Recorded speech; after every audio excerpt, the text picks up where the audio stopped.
Welcome to How Not to DM. I'm your host, Derek. Thanks for joining me on my quest to interview the very best dungeon masters on this plane of existence. JR is an awesome DM of an all-Filipino show, Roll of Cool. JR and his friends are playing a game heavily inspired by Hitpoint Press's The Islands of Sina Una, a D&D setting for the pre-colonial Philippines. JR and crew spend a ton of time fine-tuning and editing their show for the best quality possible. He also manages the team that helps produce this show, How Not to DM. Enjoy! I'm JR. I'm from the Philippines. I used to be a voice actor, also did a lot of video editing, audio stuff. I DM a show called Roll of Cool. Yeah. Awesome. And how did you get into tabletop role-playing games first? Do you remember? Kind of a long story because I've always known about D&D mostly from the 80s anime. Didn't know that you played it like this. Thought it was more like, not like Monopoly, but like some cooler board game. Right. And I remember there was a D&D board game. I don't know, I just saw a commercial of it or something where there was an actual board that you go around or something like that. I thought it was that for the longest time, right? Because I'm from the Philippines and we're in an island in the Philippines, not in the main city. Yeah, you grew up on an island, yeah. Yeah. So where I was at, there was no D&D, like zero. And so I just didn't know what it was. And then, so for college, we moved to the city, right? Like, like everywhere else. And I got into CCGs and TCGs first. So Magic, Pokemon. And I just saw people playing it in the shop, and that's basically it.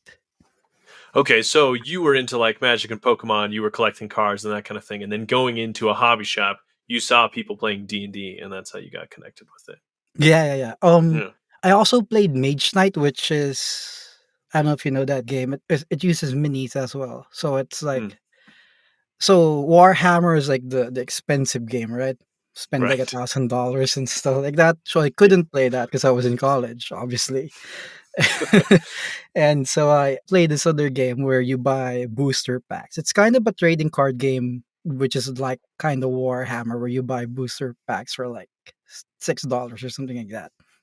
And sometimes they would schedule the Mage Knight games and the D&D games on the same day, so you see them playing on the other side, and they lent each other terrain and stuff like that. So that's how I saw it. And like, it's a completely different game. Was it a pretty big thing in college then to go to gaming stores and do stuff like this? Not everyone. For people who are on the geekier side, the nerdier side, and that's just everyone, I guess, right? But it's like it's not like everyone would know. Well, everyone would know what Magic the Gathering is, obviously. That's like just everyone anyway, right? But not like anyone would know what the other card games are or stuff like that. So, yeah. Mm-hmm. So you found D&D from your local game store. How did you get into running games and playing and kind of experiencing it? It actually took a while because I didn't start off DMing, obviously, since it didn't make sense to me. At that time, I don't even know if you could get the books as PDFs or any cheap form of it aside from getting the book, right? And like I said, back then I didn't really have any money because all of it already went to Magic the Gathering and everything else, right? So it was every Saturday that comic book. It was actually a comic book store which I played in, and they ran games where it's actually weird. What they do is you pay $2, which is probably to you is like $10. Yeah. So you pay that amount to play. They have a DM who's great, by the way, does both voices, everything. And like at the end of the session, so if there's like 5 of you, half of it goes to like the person DMing, which is, makes sense. And they give the other half to like who they think is the most valuable player or something like that. Which to me was like, it's kind of weird. So it made it feel like it was kind of a competition. So yeah. I mean, back then it was like, okay, fine. I guess that's how you play this game. But like looking back at that now, it's like, that's probably not the smartest thing to do.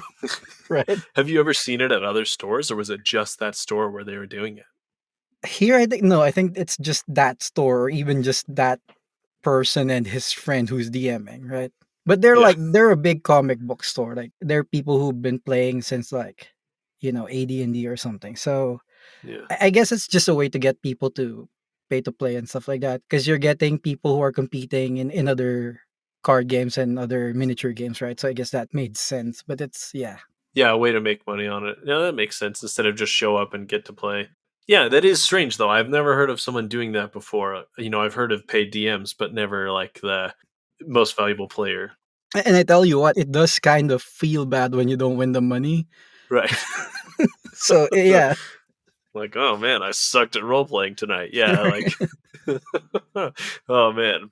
Okay, so do you remember the first game you decided to run and what that was kind of like? vaguely, but I remember this was not in that hobby shop anymore. In school, we do have a group of friends, and we had friends who DM'd, right? So I didn't really DM a lot then. Like it's probably a one shot. They were like, "Yeah, you should try it. Here's 3.5." I'm pretty sure it went, not as good because I was like, that's the first time actually seeing any book other than the PHB. Yeah, it would be a lot to handle for even a one shot. It's a lot of pages to read or feel like you have to read to be ready kind of Yeah, thing. and you know what? Fifth edition is relatively easy, right? But third edition was like you don't even let people play spellcasters when it's their first time because it's really complicated. I don't even know how spells work. So, I mean, obviously the people playing were like a couple of them DM and stuff like that. So it that helped a lot. But if it weren't for them, I would probably just not know what I'm doing. So like everyone who's just starting with fifth edition, like be thankful that Wizards made it very accessible for everyone now. Yeah, honestly, it's kind of a master stroke. Like, there's a ton of people out there who still prefer older editions, but as far as getting people into the game, this has by far been the most successful edition. For sure.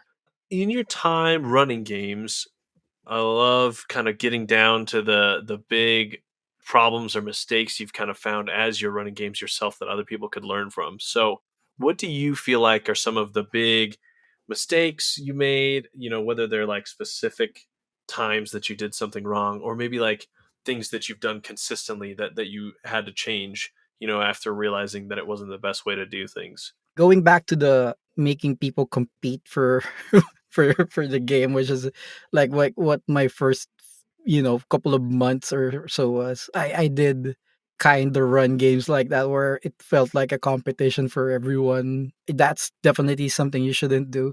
I also used like food for monster tokens, like an M&M and stuff like that, which also kind of made it a competition because whoever beat the monster got to eat it. But I guess that part isn't that bad, but it still made No. it a competition where people want to kill steal from each other to get the M&M. I mean, I've heard of other people doing that before, like using little gummy snacks, and it does seem like it could be a fun idea. But I get what you're saying too.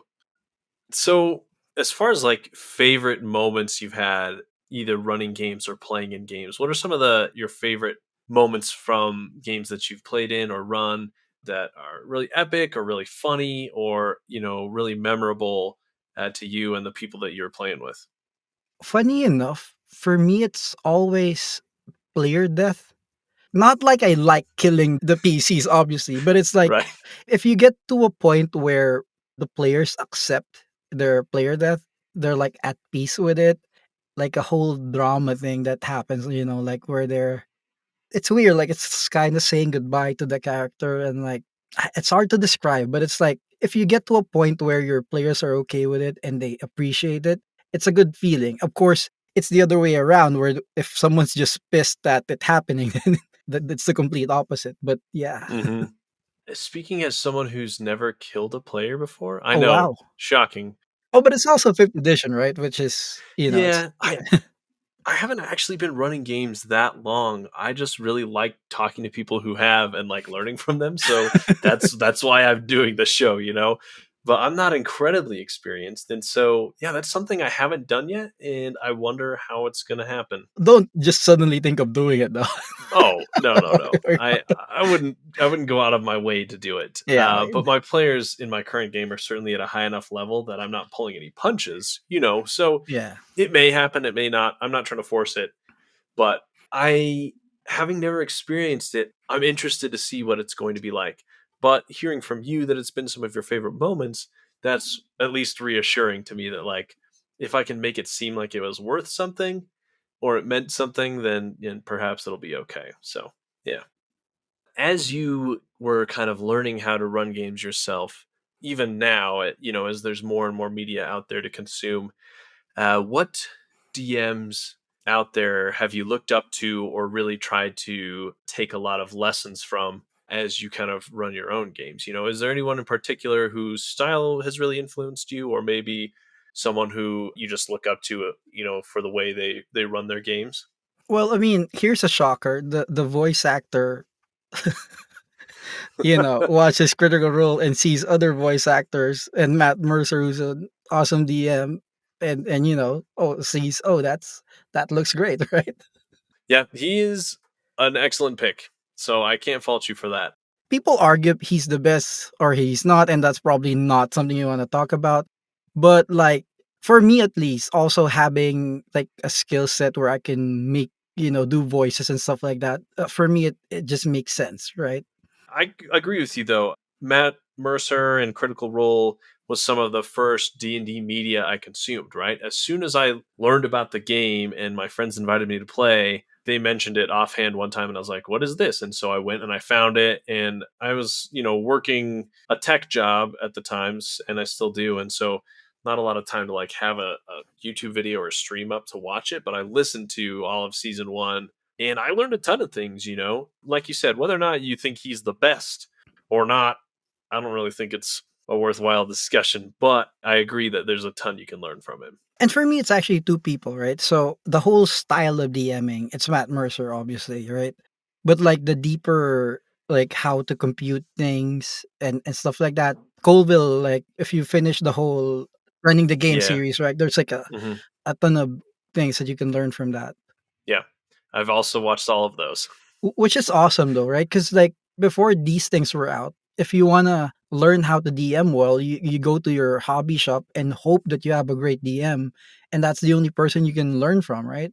But Hmm. now like everything's there. You click crit roll and you just see how to how to do it great. And if you want to learn more things, you do more searches, and then you run into Matt Colville and all the other awesome guys that do content. And yeah, it's just super accessible to everyone now, which is Yeah, great. there's even great podcasts out there that talk about running games. And So, how not to do it, right? yeah, yeah, exactly.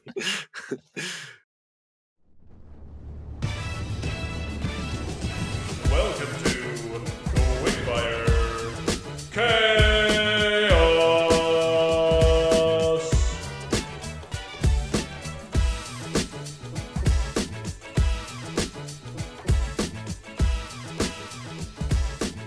Quickfire Chaos. Do you want to do a city quest, or do you want to do like a fetch quest that's usually kind of like exploring outside somewhere? What do you want to improv more, or what sounds more fun? I don't know. Anything you want. All right, we'll do city quests because these are always interesting. All right, let's start off with the first table, which is the voice. Just roll a d100. Yeah, go ahead. Oh, that's a one. Speaks slowly and tends to mumble, tends to ramble. Next one is personality traits. All right. That is a 53. Indecisive. Oh boy, mumbly and indecisive. Characterized by a lack of decision and firmness, especially under pressure. All right. Job. What job does this NPC have? 72. Treasure hunter. All right. Mhm. That's easy. And then the last thing, the city quest, which you will send us on or be part of. 94. A monkey steals and runs off with your hat. We're in the city, and all of a sudden, a monkey grabs your hat, and you want us to go get it for you. Slowly and mumbly, indecisive. All right. I guess you've got to decide why the monkey has stolen your hat, or perhaps why the hat is so important to you. Is it magic? Does it have sentimental value? Does it have a treasure map on the inside? I don't know. You got to figure it out. I'll be an elf ranger, so I've got some leather armor, some green long hair up in a bun, and I've got my bow, and I look very serene and very focused on whatever task is at hand. Corfell, the ranger, approaches you and taps you on the shoulder, and he says, "I've heard that you have a hat or something that's gone missing, and I was hoping I could help you find it." Uh, um, uh, mm, uh, how did you know? Oh, well, a lot of people in these parts are wearing hats, and just noticed that you weren't wearing one. Also, I can see kind of a tan line, if you will, of where I can tell that your hat has been, but is no longer atop your head. So, kind of telltale signs, I suppose. But that's how I'm noticing. Yes, yes. It's a very special hat. You see, I make maps for my uh, treasure hunting, and I write it in code. I have very bad memory, so I have to use it as to decode my own scribbles in the maps. Mm-hmm. Maybe you can, right? Yes. Yeah, I'm sure we can help find your hat. A couple of questions for you. What does the hat look like? And then, what were the circumstances in which you lost it? Where were you? Who took it? That sort of thing. It was a day where I was eating, I don't know, an apple, an orange, uh, ah, a banana, and Okay. I somehow using my uh, pen and getting confused and indecisive of whether I should write first or eat first. I accidentally put the banana in the hat, uh, in the I middle of see. and in the middle of the street, and sur- sur- surprisingly a monkey came and took the banana and also took the hat. Sounds like he was a curious fellow. Where were you when this happened? Was it down the street? Was it in the market where you bought the banana? Was it near your home? Yes. I came from the market. uh, couldn't decide to go home or to go on the mission, so I just decided to keep walking around. uh, could be a pet or something from someone from the market. Hmm. Well, this is the first case of a monkey theft that I've been put to, but I'm sure we could figure out what the problem is. If it comes to it, I've got a few friends who know how to speak to animals, so perhaps I could get some information from the trees above. But And here's a I bought a bunch of bananas. I figured ah, I'd bargain with a thing. yeah, I'm sure you could get the monkey to trade back if the deal was sweet enough. So this is a good idea on your part. Yeah, we'll head over there and see what we can do.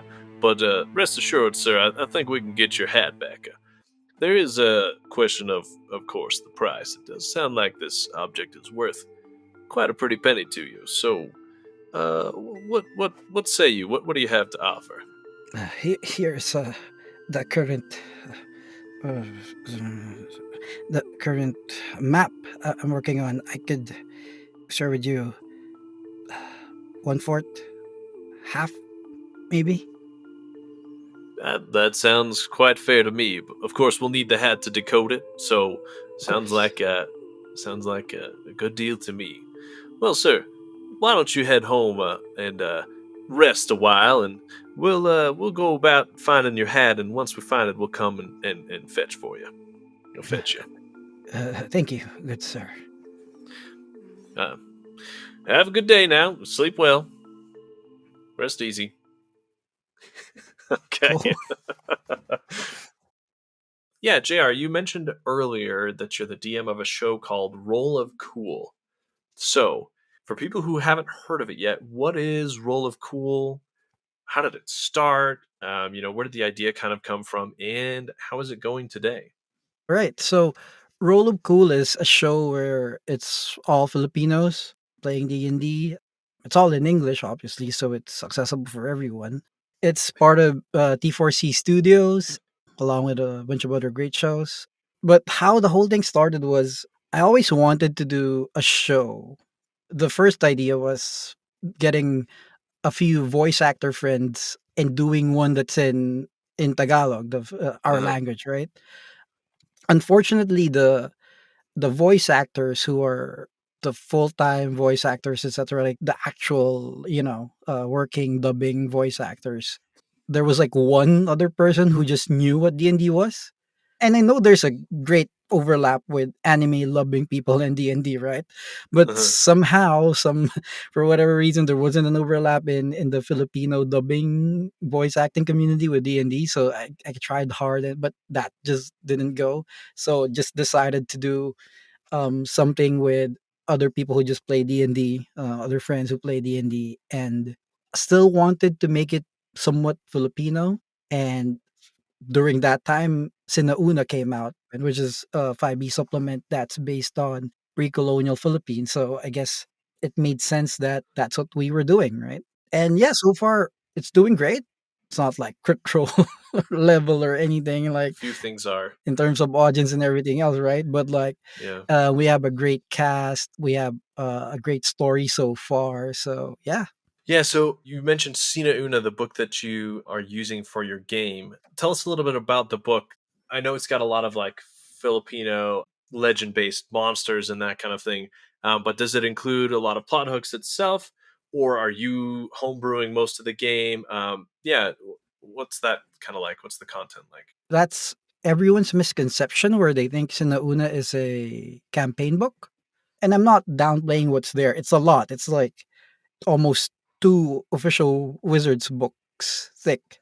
Everything you need to play is there except for a story that you want to run. Uh huh. So yeah, everything's being homebrewed, and I don't want to lean too much into making it pre-colonial Philippines based as well. Where we do it, like the setting is so, but we kind of insert some anachronisms here and there to make it a little bit more interesting when it makes sense. Uh huh.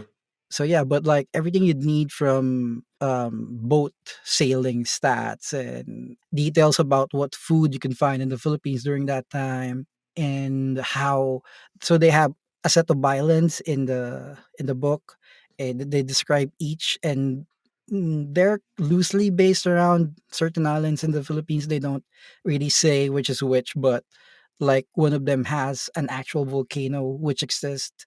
So and things like that. So Hmm. yeah, it's a lot of info in that book. Yeah, I'm sure it's been a lot of good inspiration too. Is most of your experience running games, has it most of it been homebrew, or have you done mostly like stories and modules and stuff, and this is kind of your first go at it? I've run like one page modules and stuff like that before, right? But the first time I've run a book was actually fifth edition. This largely has to do with having to buy books and not Hmm. having the money to buy them before, Hmm. right? So it's mostly that. And now like you can buy the I started with the starter set, which was like what $10 or something, right? Right. So yeah. It's actually the first time I've ever ran anything that's not a homebrew. Was the starter set? Yeah. Yeah. So going back to homebrew roots is yeah, kind of an easy step. Yeah. Although like Hmm. I also don't mind running modules. It's a lot of less work, you know. Yeah, especially if all you're doing is you just want to play and have a good time. There's nothing wrong with something that's pre-written. I know lots of people really love them. There's big communities around stuff like Curse of Strahd or whatever else, right? So always a lot of good resources and ideas there. The thing with me though is like every time I run something that's pre-written, it ends up becoming half pre-written and half things that I insert, and ends up running twice as long and stuff like that. But Yep. it's still that you have a base and you like it's easy to go back to it if even if the play group has like a 1 or 2 month break and you have to you still have that structure even if you you're not as structured with your notes or the other stuff. So yeah. Yeah, totally. So as far as like shows that are all Filipino cast playing in a setting and kind of a homebrew world that's based on the Philippines, I've done some Googling and I have not found any other groups so far that are doing what you guys are doing. So it's been really cool to watch. And I'd love to hear what some of your favorite feedback has been from fans so far. Surprisingly enough, we get more feedback from people who are not Filipino. Like there are Filipino people who, of course, like everyone's like, "Oh, I'm Filipino. I don't have time to watch Critical Role, but here's a Filipino stream who runs less hours. I'm gonna find time for that, right?" Yeah. But like the most interesting feedback is from people from other places who are like, "Oh, I get to learn about the Filipino mythology and stuff like that," which is stuff I'm hearing for the first time. Because the thing with the Sina Una book is, if you're a Filipino that like lives here and grew up here, most of the things that are in the book you've heard of, like what an aswang is, what a tiyanak is, etc., etc., etc. Like you just probably need the book for the stats. But for everyone else, it's their first time hearing about baby looking demon monsters and stuff like that, right? Yeah. Yeah.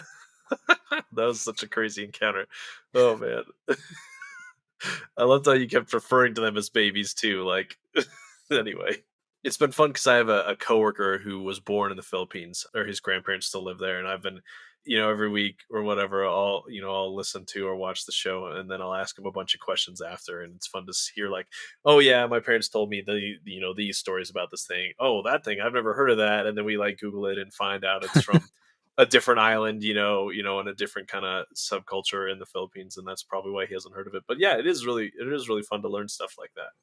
Yeah, I mean, because that's the thing, right? 7,100 whatever islands in the Philippines, it's bound to have different takes on different things, right?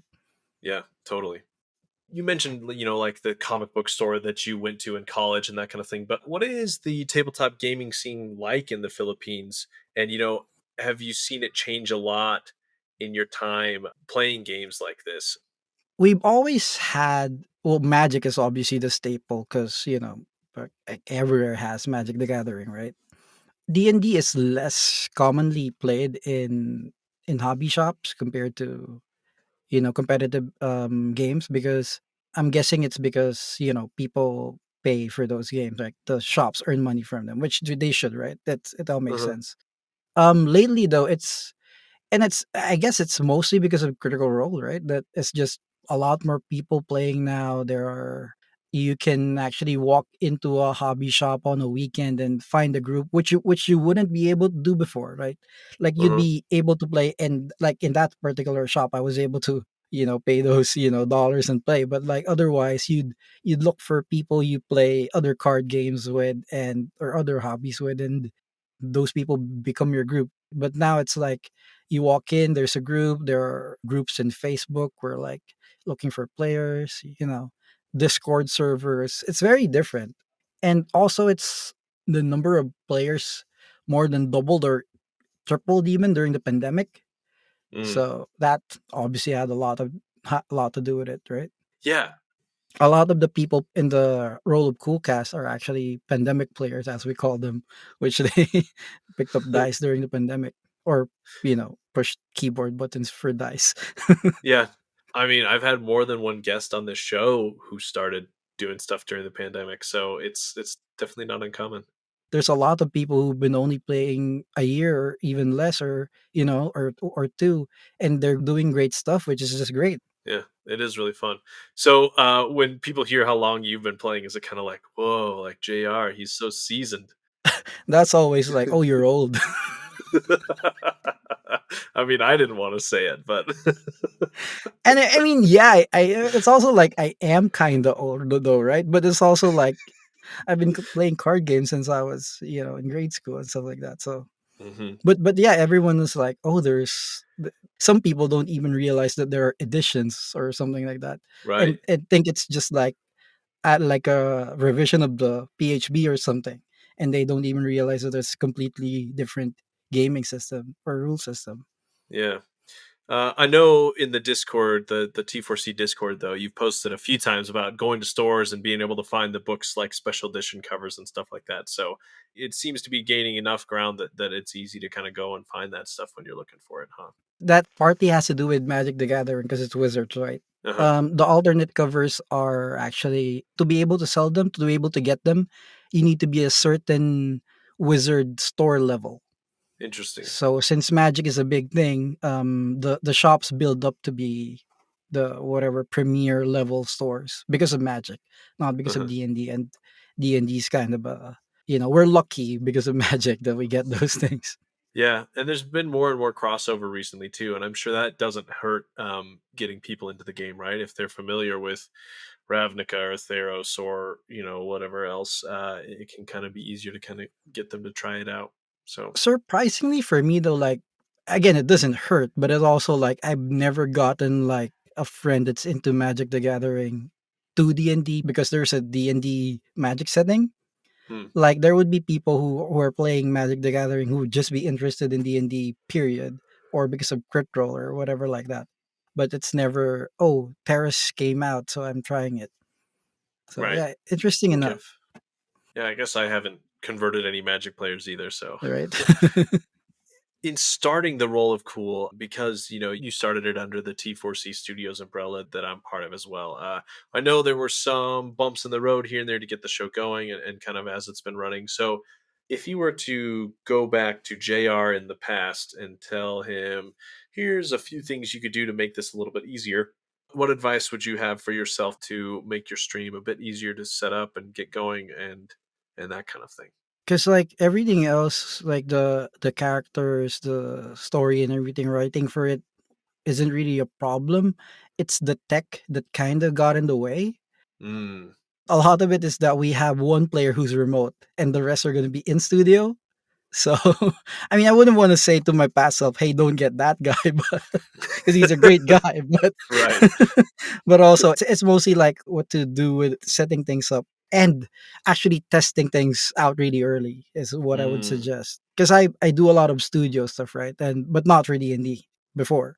So it's like I know how to set up cameras, I know how to set up mics and everything. And you think, oh, I know how to do this. I can do this in a day, right? And you try it, and it's like, oh, it's been 2 weeks, and I'm doing this every day, 2 to 4 hours a day in my spare time, and I still haven't gotten it right. Give a lot more time, yeah. So Yeah, yeah. so to setting up and making things sound great, because yeah. So, if you were to give advice to anybody out there who's wanting to try to run games or who is running them, based on your experiences and all of the time you've spent doing this, what are maybe one or two things that you would suggest or recommend to people as advice for them?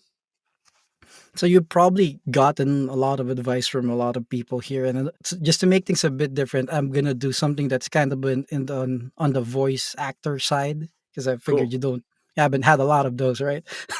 So and Not yet. it's yeah, not yet, right? Get Matt Mercer soon. Someday.